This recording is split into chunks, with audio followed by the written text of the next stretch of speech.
Pemirsa, di SD memang juga ada sistem online. Tahun ini ada 35 SD yang menjalankan penerimaan peserta didik baru dengan sistem online, yaitu sistem yang juga menggunakan internet.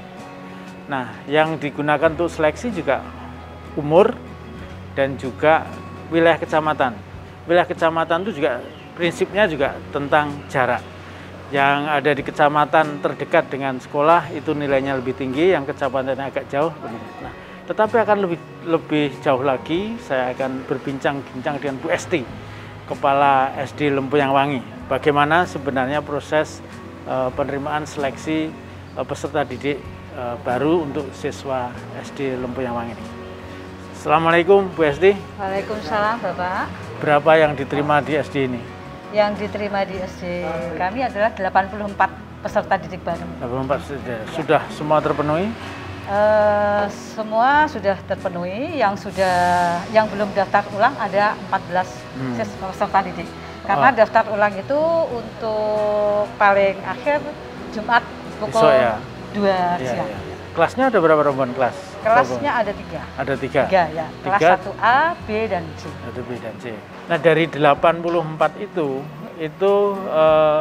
semuanya sudah terjaring. Dari berapa yang masuk mendaftarkan di sini? Oh, yang mendaftar kemarin 107.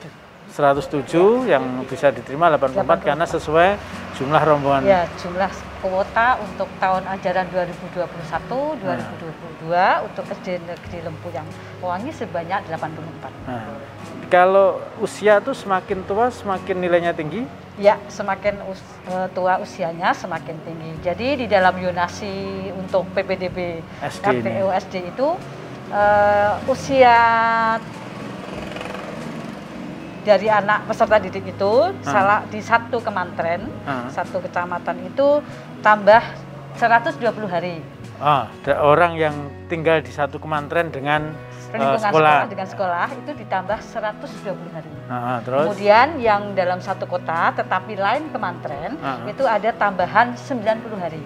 90 hari. Sedangkan yang di zona B itu di luar daerah, di luar dari kota itu ada mendapat tambahan 30 hari. Apakah ini ada yang dari luar masuk zona B?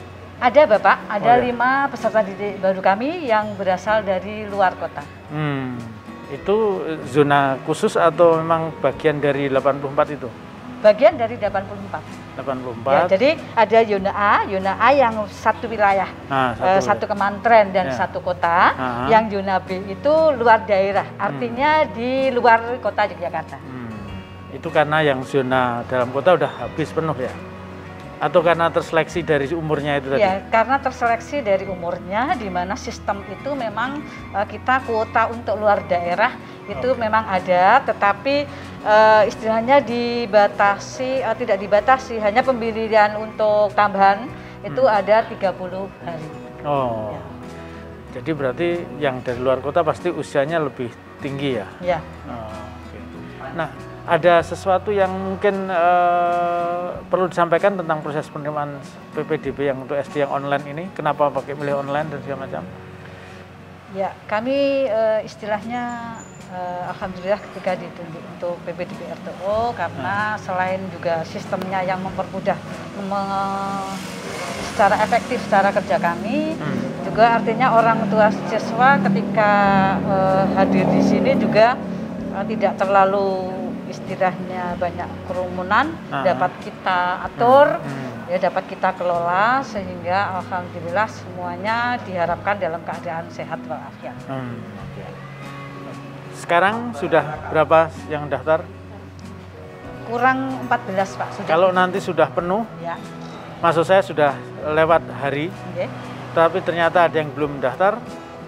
Kita tidak boleh lagi untuk menerima pendaftaran karena kita kalau sudah sistemnya masuk RTO, PPDB RTO, kita tidak boleh untuk tambah karena diberi kesempatan untuk sekolah lain yang non RTO. Karena sekolah lain itu tanggal 20 sampai 21 Juni juga ada PPDB non RTO. Sehingga kami memberi kesempatan untuk sekolah lain agar juga terpenuhi kuota untuk peserta didik baru. Ya. kita lihat ternyata di SD pun juga ada sistem online penerimaan peserta didik baru untuk mereka yang mau masuk.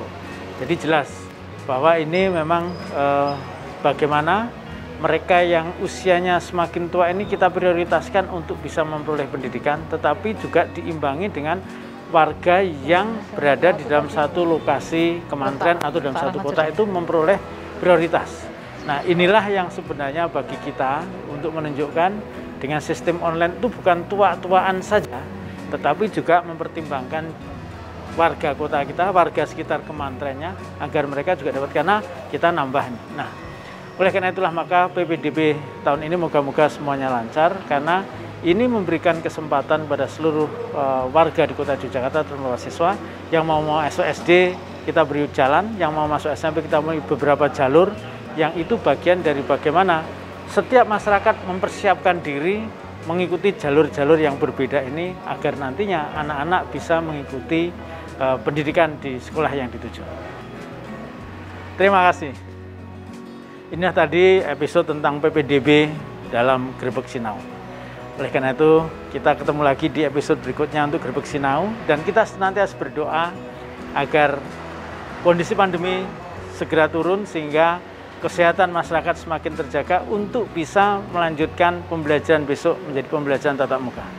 Semoga kita semuanya dikaruniai sehat. Selamat ketemu lagi di episode Grebek Sinau berikutnya.